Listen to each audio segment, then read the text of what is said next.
Hey everybody, today I'm going to give a review of the Husqvarna 701 Enduro, which off Husqvarna's website, and I quote, bred from decades of Enduro World Championships, winning pedigree, and a mixed with over a century of motorcycle expertise. Well, the 701, I think, does a really bad job of maybe representing that paragraph on their website. And so join me, I'm going to break it down. I spent hours riding this thing on Thanksgiving, and here it is. Hey everybody, I'm going to give you a little review on the Husqvarna 701 Enduro. I've spent the day on this thing out here in Johnson Valley, which is pretty brutal off-road. Lots of rocks, shaly fire roads, whoops, there's some silt sections. So let me walk you through it. This will be a real cut and dry review on how if this bike could be for you in the future, or for one of your friends that may want one of these things. Okay, so initially, just looking at the bike, it's very stink bug. And again, I can go into theories on why bikes are made stink buggish. And what I mean by that stink buggish is like the back end, goes up. It sits almost like a stink bug, like the lower's low, the front's low, and then the back's high. Yamahas were known for this, and you just kind of, I don't know what the deal is, why they make bikes like that. I'm not a fan of them. It puts a lot of abuse on the front end. They steer very well, but high speed sections, they have a lot of shake in the bars. So this bike has a stink bug effect, so much so that after an hour of riding, you get tired. I'm pretty flexible, but throwing a leg over this thing, I kicked off the back blinker because it's really high. It's more than probably 4 feet off the ground. So swinging a leg over, now again, this is in stock trim. I'm sure I could lower it, but this is just right out of the box what I thought.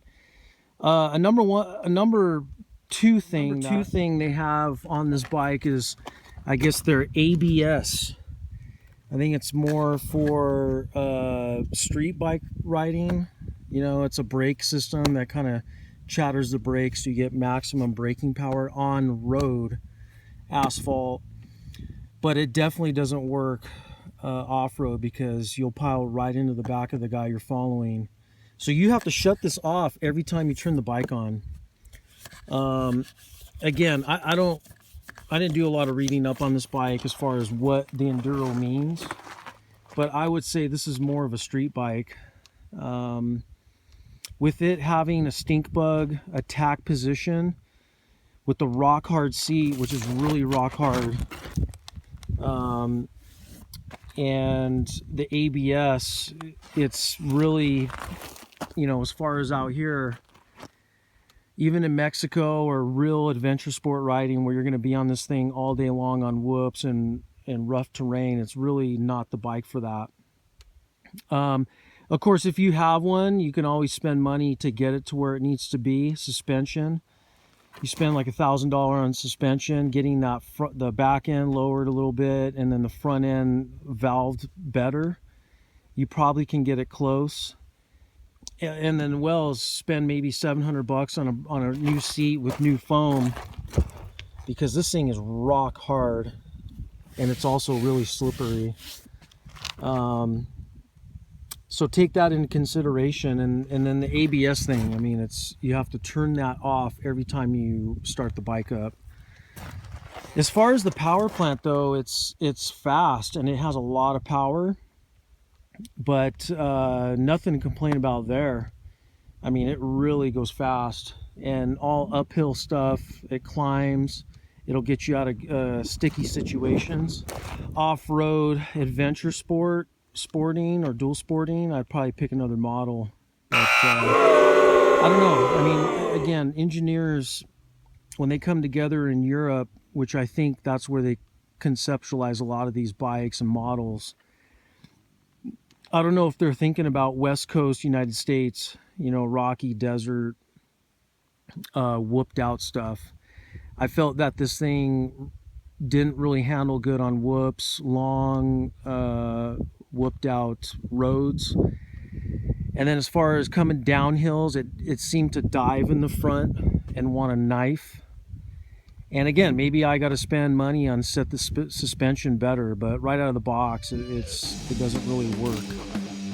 I hope you've enjoyed this honesty on my part, reviewing the Husqvarna 701 Enduro. If you own this bike, I'd like to hear from you in the comments below, or if there's a bike that you'd like me to ride and give my honest opinion, just put it in the comments below and we'll see what I can do for you.